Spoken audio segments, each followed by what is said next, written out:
একটি ছোট ইঁদুর চুপি চুপি মায়ের আলমারি থেকে কয়েন বের করল। মা বুঝতেই পারলেন না, কিন্তু ছোট ইঁদুরটা গ্রামের দোকানে গিয়ে সেই কয়েন দিয়ে কিনল ছোট্ট একটা চকোলেট কেক। সারা দিন সে কেকটা লুকিয়ে রাখল, মা যেন কিছু টের না পান। তার ইঁদুর মা তার টাকা চুরির কথাটা জানতে পেরে প্রচণ্ড রেগে যান।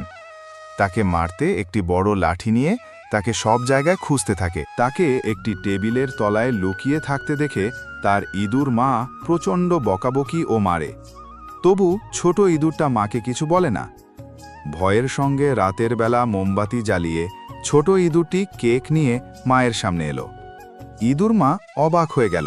ছোট ইঁদুরটির চোখে জল চলে এলো, মায়ের চোখও ভিজে গেল। ছোট ইঁদুরকে বুকে টেনে নিলেন এবং কেক কেটে ছোট ইঁদুরটির কাছে তার এমন কাজের জন্য দুঃখ করলেন। তারপর হাসি আর ভালোবাসায় ভরে উঠল সেই রাতটা।